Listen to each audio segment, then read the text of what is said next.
just to reiterate who I am, Calum Davidson. I'm the Director of Energy and Low Carbon with Highlands and Islands Enterprise. And we're the Scottish Government Development Agency for the north and west of Scotland. And if you can think of a map of Scotland, that's all the mountains and all the waves, all the winds and all the tides. And I guess that's why we're so kind of pretty closely involved in developing Scotland's marine hydrokinetic industry. And we've got a bit of experience in this. So I'd like to spend the next few minutes, maybe 10 or so, sharing some thoughts and observations on the next phase of the wave and tidal industry. And crucially, from our side, where the public sector is required and needs to focus in helping create a viable, successful, profitable, long-term, low-carbon marine and electricity generation business for the 21st century. 2013 is actually a year of a number of celebrations of anniversaries. 6th GEMREC here in Washington. EMEC celebrates its 10th anniversary this year. And interestingly, it's 35 years almost to the month since I, as a very young 17-year-old boy, just away to go to college in Glasgow, saw Salter's ducks being tested for the first time in Loch Ness, near Inverness, my home. So let's run through some of those milestones, because it's quite important if you're looking at where we need to be going over the next few years. EMEC's 10 years old, but actually the planning for it started back in 1999, 1998, about 15 years ago. And it took 4 or 5 years, as many of you know, to get the planning and the consenting, the whole financial package together for the world's first grid-connected wave and tidal test centre. Opened in 2003, and then started generating electricity for the first time with a Palamis device in 2004.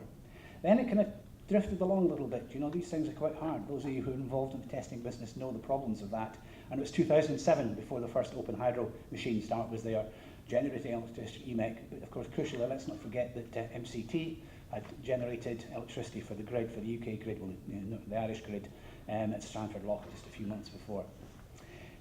Now EMEC, 10 years on, is at capacity. It's full, all its berths are full, and we're actually busy investing with them in new capacity, new research projects. And they're crucially working with other research centres across the world.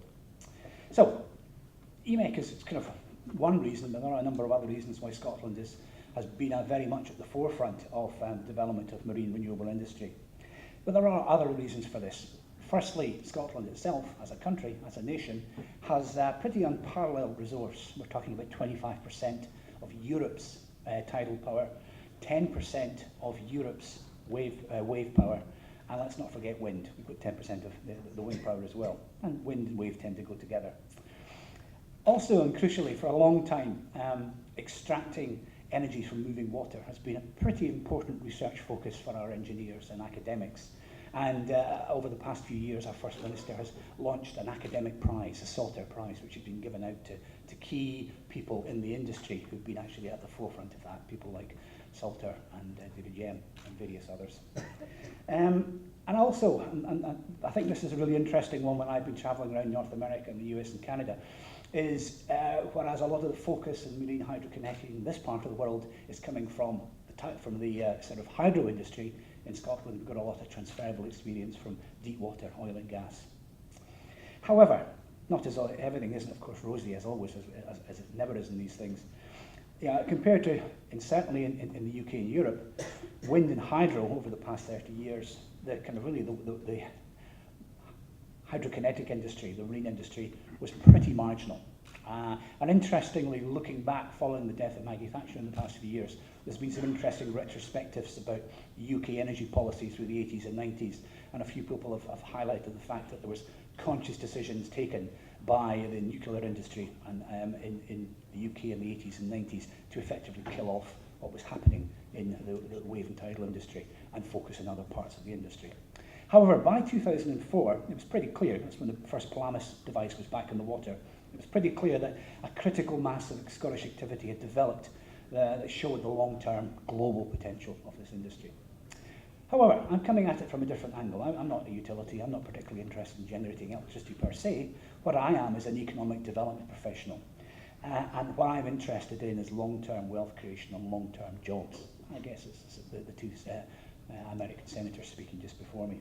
And it's pretty clear that the marine hydrokinetic sector offers Scotland and other parts of the world a really quite dramatic opportunity to create a whole new industry, almost from nothing, and a world-leading industry. And from our side, it's a generational opportunity. kind of very similar to what we saw in hydropower happening in Scotland after the Second War, or oil and gas right through the 70s, 80s in places like Aberdeen or Houston.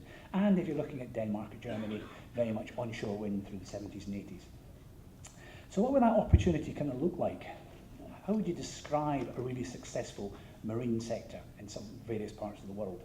Well, from our point, it's very much a self-supporting marine energy cluster with a significant presence right across our region, right across Scotland, which incorporates the whole supply chain: research, design, testing, manufacturing, fabrication, deployment, production, operations and maintenance, and with a strong, very strong supply chain. And we think that's real and achievable. And if you chat to colleagues from other parts of the world, Canada, France, that's very much how they perceive their marine energy clusters developing as well.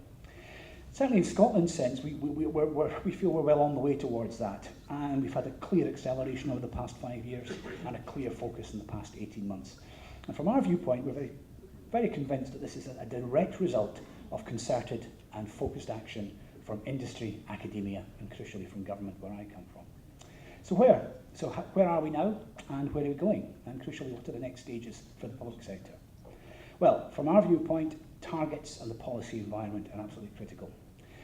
Part of the reason why we have such a dynamic and forward-focused sector within Scotland is we have some of the most dramatic carbon reduction targets and electricity generation targets anywhere in the world. Scottish Government has a target to generate 100% of its electricity from renewables, electricity demand from renewables by 2020. The expectation is that we'll be generating twice as much as we consume, but of all the power that we consume, it will be generated from renewable power. And actually, we're not far on. In 2013, we're talking about 40% of Scottish electricity coming from renewable power, primarily hydro, which is long established, and onshore wind. And crucially, as we move into the next 10 years, currently there are 4 gigawatts of offshore wind expected to be consented in the next 2 or 3 months, and another 4 gigawatts of offshore wind expected to be going through the consenting process in the next 2 years.